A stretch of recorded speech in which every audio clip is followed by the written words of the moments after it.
Jean-Luc, welcome to Keys to the Shop. How are you? I am so good and so excited to be here.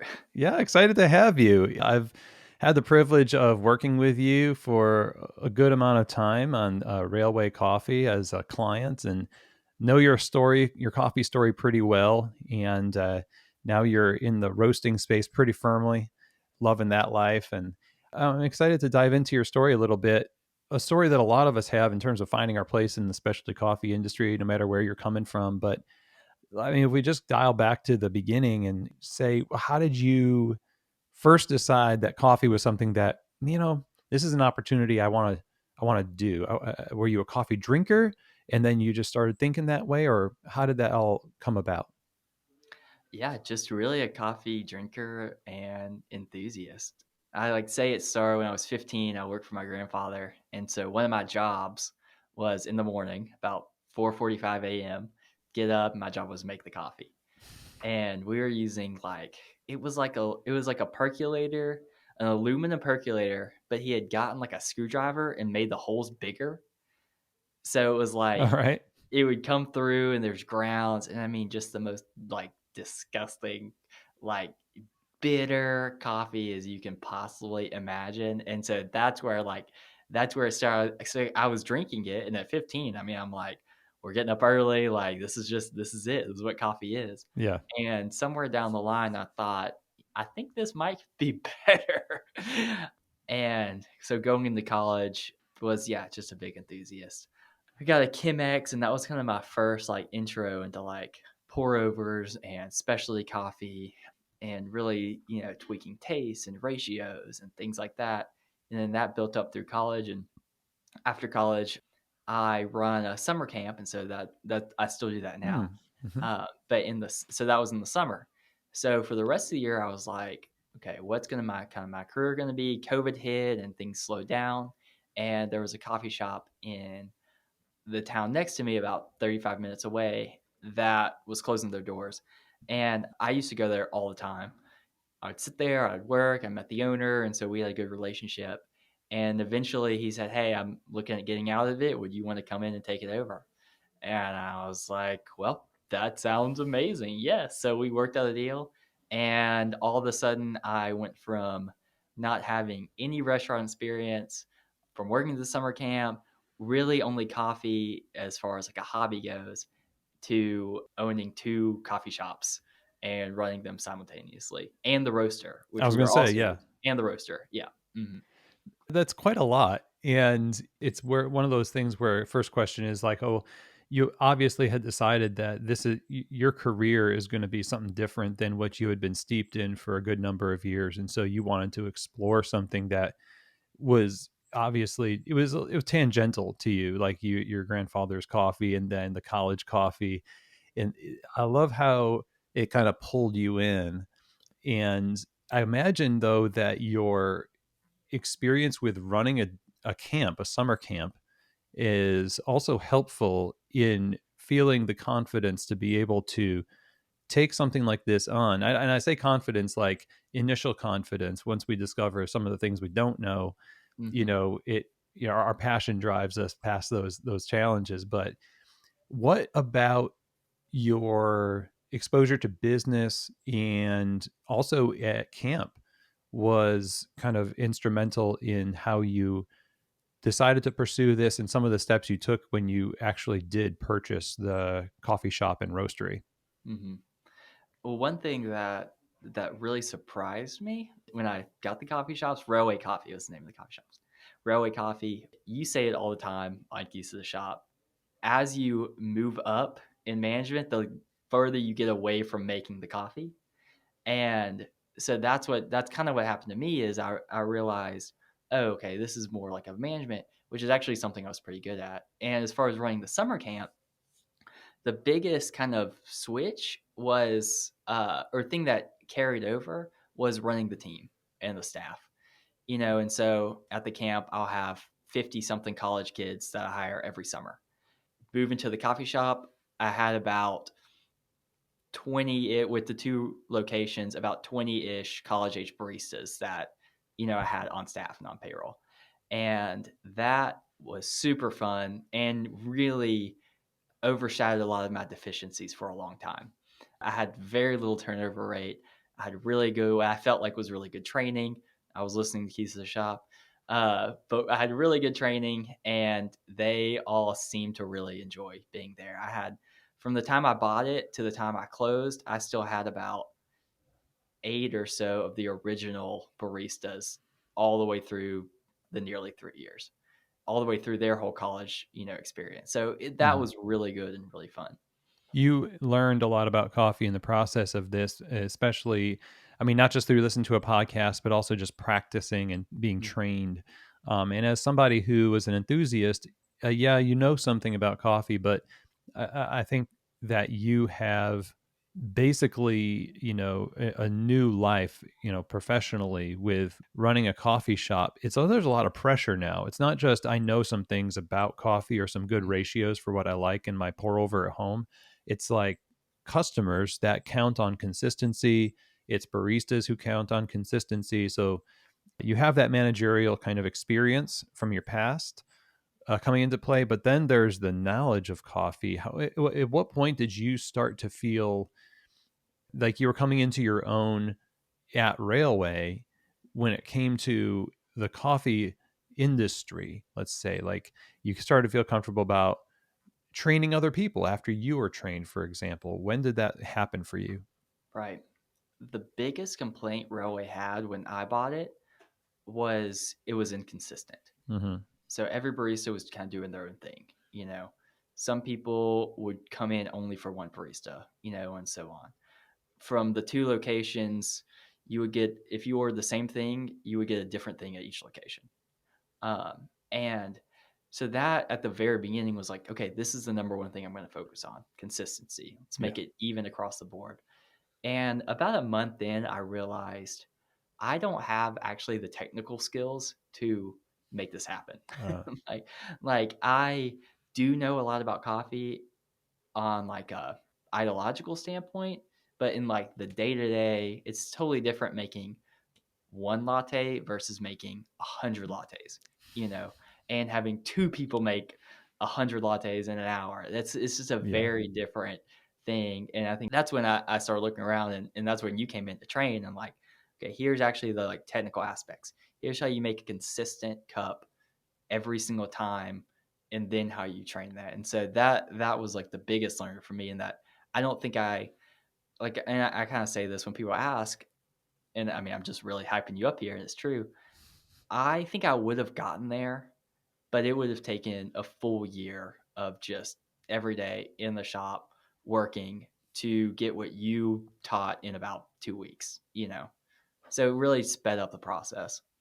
Oh, sweet. Yeah. I mean, I appreciate that. And one of the things I saw that you did here that I would ask about also is there seemed to be a good level of self-awareness. I always tell people, like, when you're asking for help, that's always a good sign that you realize that there's something that you need that you might not have in the moment. Otherwise, you're just kind of like entering into the area of hubris. Like, no matter what, I'm just gonna like, I'm gonna tear this up. I don't know how I justify that assumption, but I'm just gonna do it. You also, besides doing a consulting and training, but you had a team of people that you relied on for some other things as well to help bring up other ends of the business. How did you decide that that was something that you needed, and was that beneficial? I, which I mean, kind of what you said, self awareness, I think, is just a huge thing in life and in business, and I think about Andy Stanley's a pastor, and he wrote a book on leadership, and one of the things he said was, "My best skill is speaking. I like playing piano, but if I'm playing piano on a Sunday morning, I'm not doing the thing I'm best at." Mm, And I think about that. I thought about that in business is like, I need to focus on the things, that 10% of things that I'm really, really good at, and let people who are really good at other things come in. And, there's times where I brought someone in, I trusted them, and, I got burned. But that, I think that's part of the process. You don't want to micromanage. You want to know enough to see what's going on, but you don't want to micromanage. You want to let skills go that maybe you're not the best at, someone else is good at, especially for me, like the accounting, some of the managerial stuff. So I could focus on the training and the staff, like the ordering, things like that. Like some other people, some of my staff, college age and older staff, were better at the keeping track of things than I was. I was better at the teaching and the training with the customers. So, I focused on that part. Okay, yeah, and when you're relying on a team, it's not as though you are saying, "Just don't tell me anything about accounting. Don't tell me Oh, anything yeah. about this." Like, you're still staying informed. Oh, yeah. Yeah. I mean, talking every day, weekly, consistent meetings, things like that. So am aware and know what's going on. And it was those times, in the 3 years of running the coffee shops that I didn't focus on that I didn't keep track of people, that I didn't look over things, that things started going awry. And not that Hmm. anyone, or that not that they were intentionally sabotaging or, not working hard, but if you own a coffee shop, you as the owner, you have the grand vision, you're going to know what's best, and someone you're paying just is going to have different priorities than you are. Right. So it's not that you're staying plugged in because you don't trust people, as you Mhm. mentioned. It really is, you are just being responsible with your presence, and we say it all the time. Like, delegation is not abdication of your responsibility. Mhm. It's not about just like cutting and running and say, "Hey, good luck with running the shop. I'm just gonna, go off somewhere and Mhm. be ignorant of what's happening." And so, as you did this, I know that you started to expand a little bit. You had a trailer at one point. You Mhm. were roasting, you had the coffee shop running, and then you decided that you were going to expand into a campus nearby with a mobile operation. How did you approach that? In how was that something that was a challenge for you all in also running the cafe and stocking the trailer with people and serving at a different category of service in mobile operations? What was that like? It really happened pretty naturally, for me in this instance. Mm, So, the local college on campus, Louisiana Tech, they were having a transition period with the coffee shop that they had on campus. So it was closing down. They were bringing in Starbucks. So there was like 2 semesters where there was a need for coffee, right? And so we worked out a deal with them. I bought a trailer, fitted it out to do just like espressos, very limited stuff, no food. We did muffins, but no like hot food. And it operated from basically like morning to about 2 p.m., like 8 to 2 or something like that. So it was actually a pretty simple operation for me. I don't want anyone to be like, "Oh, coffee trailer, yeah, that's easy." No. Once I started taking that, once I it came off campus and my contract ended with them, and I started actually doing catering events and mobile stuff, then that became exponentially tougher to where I eventually said, "All right, that's definitely not my focus." oh Uh, wow. Okay, the why did you say that? Was it that other things were suffering as a result of having to keep this thing going? well, with yes, for sure. I mean, anytime you add something new, like it's other things suffer for a time because you're focused on the new thing, right? Well, in this case, in the coffee trailer case, there's so many things that can go wrong on a mobile trainer. Like you gotta have propane or gas, you gotta move it, you gotta have insurance. Like there's a whole nother level of management and bureaucracy just on keeping the thing running. Where do you store things? Traveling things? Who picks it up? Like, do they have space in their car? Can they drive? Those kinds of things that were so far away from coffee. I did after the few months I did that, I realized, okay, let's take it back. I still have the trailer and I still use it for, smaller catering events, but I eventually said, let's take it back. Let's get back just in the shops and focus on that. There's a lot going on here, and we're talking about a period of 3 years. You mentioned two shops, Mhm. and when I was there doing assessments and training and coaching and stuff, it was multivariate, the approach, because you have the two cafes, you got the roastery, but you've also got a drive through in one of the cafes. Mhm. So at the point you had this trailer, and as I watched it get built out online on Instagram, it's like, man, there's every little category of what coffee retail is, now you have. So I can Mhm. see that being pretty overwhelming because just having a drive-through in your bar already is added complexity. Mhm. So times, however many, that I can see why you wanted to dial it back. Mhm. But did it give you any benefit to the operations that you had going for the location with the drive-through and the downtown Ruston location near the railway, which is named after that, I Right. suppose. It's very loud. Mhm. It's Yeah. like right there on the railroad tracks almost. What was the benefit of having taken on that experiment? I mean, just gotten coffee in, new hands, like, especially with the trailer being on campus, a lot of new people tried it, liked our coffee, and then came to our shops. And for me, that was really the main motivator. It was a relatively small investment to get coffee in the hands of other people. And so there, it was really good. Like we made our money back on it. Overall, I feel like it was a positive experience having trailer. And now I still do. So I have the coffee trailer. And so when I sold the two shops, I kept the trailer and the roaster. And so I still do catering events Hmm. with it. And I mean, really good. Again, like you said, I was in every aspect. I had mobile coffee, I had the roaster, I had a drive-through location, and like a downtown indoor like food location. So I was in every single part of it, and every single aspect was a totally different skill set and things you have to learn. Yeah. I do have a question about, as you're diving into these things and people, know you're the new owner of this place.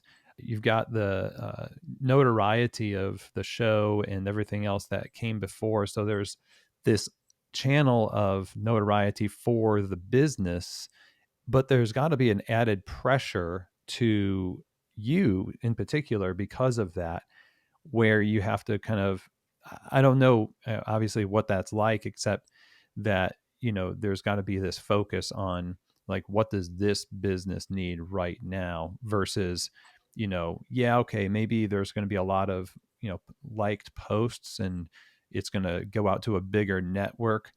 And I might also, add to the question of how you manage that, how you process that, the question of how you judge success in light of, there might be an easier way to get gassed up by the public because of that momentum. So I wonder if you could speak to that a little bit. That's a pretty unique dynamic. Hmm. Yeah, I would say it really didn't have much effect. Not as much as people think. Like likes and follows and things on Instagram or TikTok or social media really didn't translate that much into like actual sales in shop because the people coming into your coffee shop, your like core group is your regulars. You're coming in every single day. They're getting the same drink.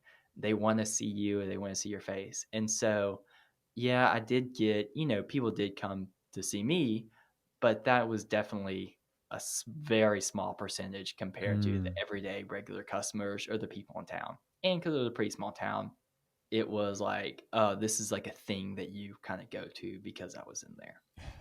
There was an aspect of, because people knew me, it was different, like, especially fans of Duck Dynasty and fans of the show or fans of me from social media. Like, there was this funny thing where, they would come in and they would be excited and they would get a picture. And then there's that moment, like, I make their drink and then, like, I hand it to them. And then there's the moment of them, like, oh, wait, I asked for oat milk. And you're like, oh, no. Then you have to like, there's always yeah, that stuff. Or like they get the picture and you're like, okay, that'll be like, you know, whatever, $4. It's like it was a very humbling for me, but also like it like bridged this gap of like we're both real people. I'm making something, you're buying it. So yeah, that makes a lot of sense. I think that's pretty instructive for people out there who, they might see somebody and they say, well, my gosh, look at all the followers they have. And if we had that many, then we would just be doing so well. And it boils down to this whole local presence and mhm, trust over time, like the consistency that you were talking about earlier. The right. idea that, if you're just going to serve people something really good and really consistent, that's where the real stuff is, and not the online reputation and all that Mhm. stuff. Yeah. Yeah. I think just to speak on I kind of fame or notoriety in general, I've got a ton of followers. My family does. Like I've seen, people and businesses with a lot of online presence. And, if you're out there and you're listening and you're like, oh, well, if I only had that, it really doesn't translate to sales. Like, you don't need very many people to have a great business, to make money, and to be Mm, doing a really good thing. You really only need a very few dedicated people who you're serving really well and who really like you and really like your product. It was only like a few hundred people coming in every day, or if I saw like that was plenty, like plenty of people who came in yeah. who didn't follow or who were like, yeah, we're dedicated. Like I didn't really need you don't need that much more of that. So I Yeah. would take like even now, like looking at it, like I would take a couple thousand local people who like what you're doing are coming in, who are interacting with you over 100,000 people who just follow in a heartbeat. It seems like this might be specific to coffee shops, but with online coffee sales Mhm. and brands that distribute nationwide, you feel like there's maybe an exception to be made there. Not really, in a sense of like, yes, like because of my presence, I can reach a lot more people with coffee. Mhm. But well, I'll separate a couple things. If you're in the coffee business, if you're a coffee person, or and that's like all of what your social media is, then yes, more followers, more coffee sales because they're following you for coffee. Like if you're not, like if you think about, so I have about 800,000 followers on Instagram. Mhm. How many of those people drink special? The amount of people who drink specialty Yeah. coffee, very, very, very few. So like it's like I have all these followers, but I don't actually have the followers who I want to have. So Right. that's kind of what I've been doing in the past month is like really posting a lot of coffee stuff to try to get the coffee people who are following to come in. Yeah. And like I might make one-time sales based on just someone seeing it and being like, "Oh yeah, okay, that's cool, you made it." Yeah. But that if that's not going to be a repeat customer, then like that's not a quality follower. No, So, that's great. That's a lot like when we start coffee shops and people are just like, "Oh, my friends and family and my church and my clubs, all those people came in and we had like this opening day and it was thousands and thousands of dollars and it's really cool. You don't want to like harsh anybody's mellow yeah, it's there. great. Yeah. But 6 months from now, Right. let's see what's going on, right? Now, you mentioned this, we've glossed over it a couple of times. You sold the business. Right. Yes. Okay, so why did you and what led to that? I mean, a ton of factors. A big one was, something I realized, especially in a small town as Ruston, is with an oversaturation of coffee.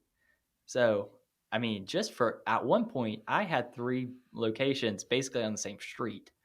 And now, even now versus 3 years ago, about three other coffee shops have opened in the town. Now Oh, there's wow. two Starbucks, like so there's a ton of coffee there, which saw like a decrease in sales on my end. And so we got that one aspect going on. The second aspect is one thing I realized, and this is for any coffee shop owners, like any small business, like you've got to be there every single day. And for me, having my third child with COVID kind of ending and summer camp kind of wrapping up and me moving back into that, I wasn't able to be there every single day in as like a full-time job. And that's Mhm. really what it needed and what I should have been doing. And it's easy as a small business owner to like on one hand, people are like, "Oh, you have flexible hours." Yeah, flexible to work 80 hours a week. Like, like you're Lucky making your you. hours, but you've got to, do it and put into work. So, as I saw kind of my life changing having more kids, realizing I needed to be more time at home. 30 minutes is a pretty good drive. It's not in the same town, it's not around the same people I am. I realize, okay, it's time for me to kind of change careers here. I really need to slow down, take a step back, and focus and prioritize. Yeah. So all of those kinds of things were wrapped in. At the same time, I had been renting it out to like a catering company, and they've been doing these like wine and charcuterie board nights for like date nights. So they've Yeah. been doing this. They've been renting it out for several months. They really liked it. I had a great relationship with them, and they really wanted to see the business succeed as well. So it really became a natural fit of like, you're coming in here, you want to see this work, you live in town, you want to open it up at nights and do more, while I'm trying to take a step back and take my life down a notch instead of like ramp up into new things. They were Yeah. doing great food and stuff like that. And so it became just a natural fit to sell it to them. Back to the self-awareness issue, you know? You had enough in the moment in doing the work to know that it wasn't sustainable for your family and where you were in life at the time. So kudos for making that decision. And at the same time, you retained the roasting. Mm-hmm. So how did that happen? Did it just go under a different brand? Is it still Railway? How are you operating the roasting right now? Different brand. So to kind of back up, so the last year, once I realized, okay, I really need to kind of take things down and prioritize. First thing I did, I closed the trailer, which I kept it, but I stopped doing catering events. Second thing, I stopped roasting myself. So that was just a big time, commitment. And roasting and selling wholesale was a whole different business than running the coffee shops as well. So stopped roasting myself and focused on the two locations, but Right. kept the roaster. Then eventually I closed down the drive-through location, which was a big thing, focused on downtown, and then sold that. So it was like a transitional phase of like stopped in the trailer, stopping on roasting. I started buying, from various different places, and then closing out the drive-through, and then focusing on the downtown, and then selling that and the drive-through to separate people now. But then I kept the roaster. The roasting is something I really liked and really fit into kind of where I'm moving toward for now, is really specialty batches, really getting back to the coffee, what I loved about the whole thing in the first place, trying new things, experimenting, and making really cool like brand items for people. So now where I'm moving to is custom bags, collaborating with individuals on like social media or businesses to do like white label, but also like collaborative, just cool stuff. Oh, fun. Okay, so what is the brand name now then? So the brand name now is Kings Lane Coffee. Hmm. We haven't like actually launched it yet. Like we've done Duck Commander Coffee. I've got I was like, There you yeah, go. I'm looking at this is Duck Commander. So this is like the first brand we did, and it's basically just white label. But we have our like little logo on there. Ah. But the brand is Kingsland Coffee. But kind of what I'm doing is Kingsland Coffee is like the backbone. That's kind of the back end. Forward facing, it's really focusing on whatever business or person we're working with. So it's Okay. kind of white. It's not true white label, but it's more like a partnership. Yeah, so it's a hybrid in some sense. You're like you said, collaborative projects that are creative. Of course, Mhm. it makes so much sense that you're doing Duck Commander Coffee. Right. And I was, yeah, before we started recording, I was like, man, when can I get this in Cabela's or something? That's a pretty good relationship to have. Yeah. So when you talk about collaborative projects and things and interesting coffees, where are you with your current perspective on coffee and coffee roasting, having had this really intense few years of saturation in the coffee industry? Where do you find yourself landing these days in terms of your roast style, things that you prefer to roast, and how does that look for you now versus where you were when you started? I think the biggest thing I learned at Railway as far as like coffee is the taste of so many different people. Like people like and enjoy coffee in so many different ways. And being able to see that, I feel like now I'm able to create something for all different categories of people who like coffee. And there is a balance of like something that I like versus something that, the client likes or who I'm roasting it for likes. So the bag I'm coming out next month, this is the bag for it. It's called Mapmaker. Oh, Uh, I see. So those listening, that's a topographical yeah, kind of map on the coffee bag. right. So the idea is like I got this idea. I read a fantasy book last year, and the map in the front, I was like, this is such a cool map. Like, I want to make a coffee. That would be so cool in a bag. So we took like this. Actually, the designer who did the map for this fantasy book, The Way of a Dan, I contacted him, and he made the coffee bag design like based off of fantasy Oh, map. wow. So it's really cool. And this one is like it's just me. And so for this coffee, we're doing like a light roast, red honey Costa Rica that, I mean, it will just blow your mind. Like, so good. It's got that little sweetness, mixing it with a Brazil, giving it a little bold chocolatey. So it's super good. I really like this. And when I did test runs of people in the office, like the people who drink like Folgers every day, who like that like dark coffee, drank it and said, "What is this?" Like, didn't even recognize it as coffee. Oh, wow. And so like that's the balance. Like, what I'm going to drink in the morning in a pour over is very different than, or like an espresso is very different than what most people, or most people I interact with at least, are drinking on a day to day. Like, they want something that they can scoop just a random amount into a drip coffee maker and a Hmm. cuisine art maker, brew it up, and then they want that, like, either they're gonna do one of two things. Either they want that like kick in the mouth, like bitter taste of like, oh, it's wake you up in the morning, or they are gonna add just a ton of whatever store bought flavored creamer in there, and they still want to taste the coffee though through it. And so those are two, I mean, totally different roasts, totally different profiles, totally different coffees Yeah. to like make those different things. So that is an aspect that I really like, is like challenging myself to make those kind of different things. Well, that you just transitioned between that red honey Costa Rica and what I imagine, and maybe I'm wrong here, but that Duck Commander Right. project Hmm. is a little bit more your origin story of it's not the same quality as better quality version of the percolator coffee Right. that you were making. Uh-huh.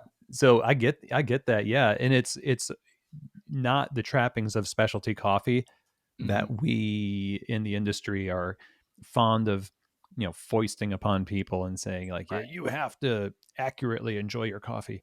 Oh yeah. uh so it's interesting that transition between, I imagine, what's a darker roast, more Yeah. developed, different origins in there as well to get that flavor. How do you elevate something that at its inception is kind of marketed as, this is not all that fussy coffee, this is just coffee, but then Hmm. say like, yeah, I get it, but I'm going to make it good and it's going to be okay.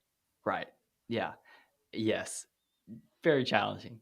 So the thing that everyone drinks around here is community coffee, and I Hmm. really like community coffee. I think they make great stuff, but it's that like it's a very specific flavor, and not something that specialty coffee people in special are gonna drink, and like, they're doing it for mass market, and that is good in a way. For documentary coffee, I was like, how can I match that community coffee flavor? That like what are the best parts of this?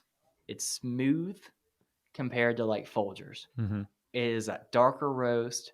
You can drink it. It's really good hot, and it is good. Like, you can add stuff in there and it still cuts through.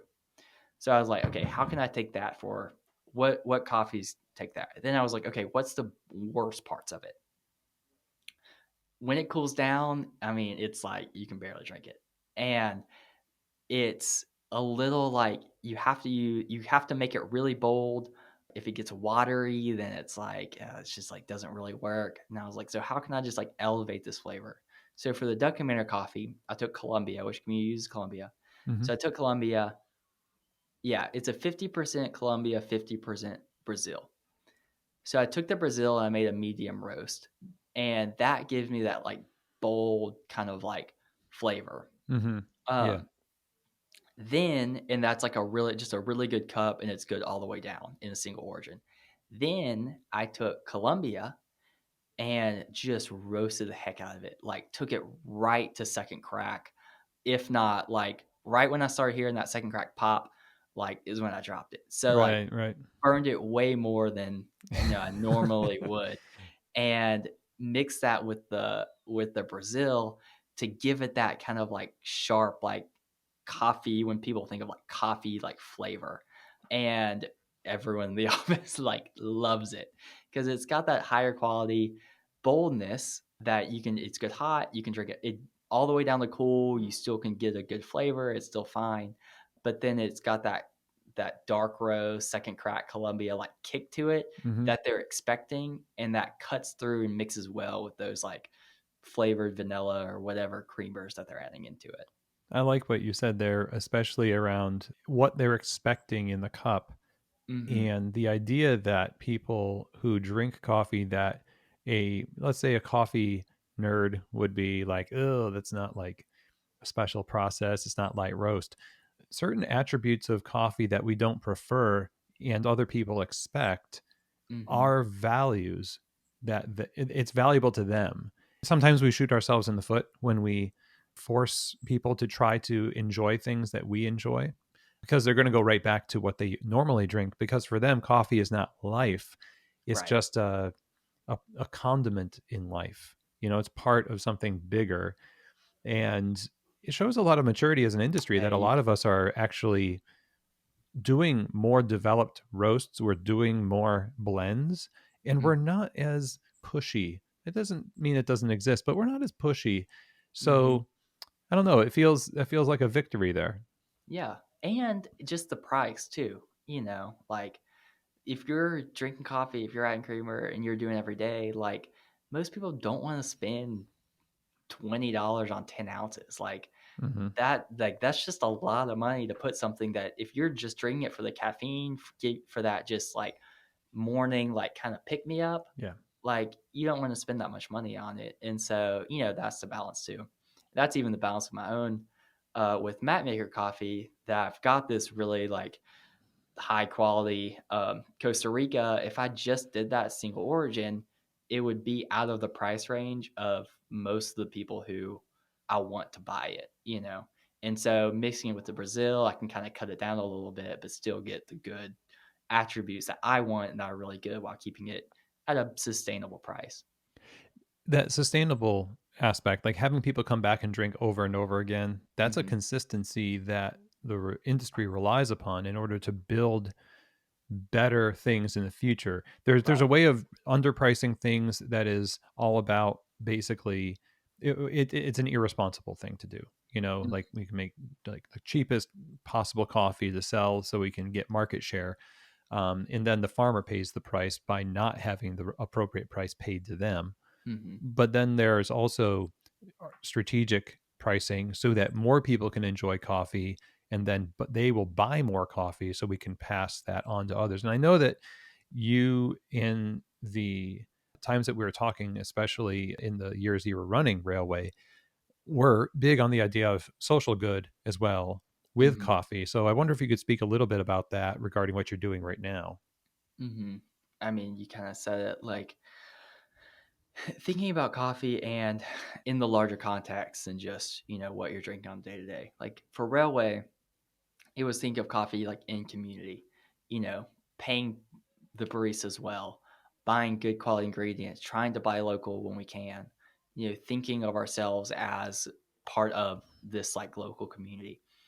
And now on the roasting side, it's also think the same way, but on a global community. Like, where am I buying these beans from? Like, are they being ethically sourced? Like, I'm not doing like all the rainforest sign organic. Like, I'm not doing all that stuff. But I am looking at who I'm buying from, making sure they're great companies, making sure that they're buying, from good population, that they're paying a good price. And so the two importers I use have been Kavoya, who used to be Olam Coffee. Use them for a while and they're great. And then recently for this one, I switched to Alley Coffee. They sell in smaller quantities, and so like it kind of just made sense for what I'm doing now. But again, like checking in on kind of what they're doing, making sure that they are great companies. I'm not just like buying the cheapest thing out there. It's not all about the money. It is also about being a part of this whole community of coffee. Yeah, exactly. And, we should make no bones about it. Like, financially strong companies are ones that can stay around longer and do more good as they become financially strong. Hmm. And it benefits everybody for businesses to be profitable, to be socially aware and conscious at the same time is what it's about. So we need to be successful. We also need to be ethical in the way we approach success, Hmm. and so now that you are in the roasting position yourself, again, you're in the saddle, you're the roaster, you're doing these projects, and you look back on all these years of operating railway and getting immersed in the coffee industry. What would you say the biggest lesson you have learned is, and what would you then advise other people who feel like they need to take a step into the coffee industry? From your own experiences, what would you advise them to be prepared for and to focus on? I think it's in any business you get into, it's starting small, staying focused, and just being a good person all around, you know? And I think starting small and staying focused allows you to make really good choices and keep really good relationships.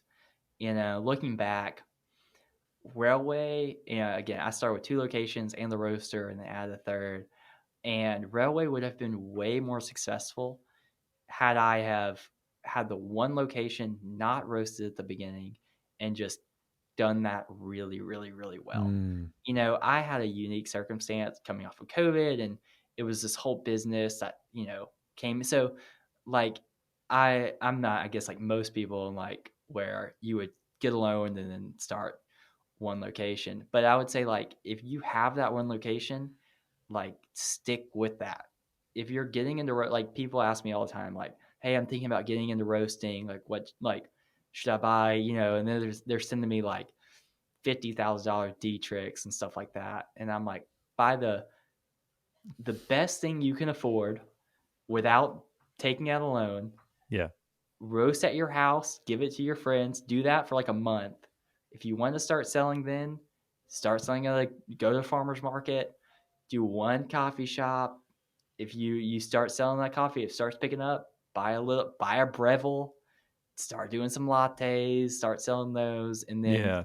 work your way up from there. Like, don't like think, I've got to do this big thing. Like, no, if you're going to build a good, successful company in coffee or in anything, it's going to take multiple years of you just every day doing a small thing, being good to the people you work with and work and are hiring, and just slowly building it up. Love it. That's very wise. Yeah. In so many people on the show. I'm thinking about Jim over at Heartwood Coffee in Cleveland area of Ohio.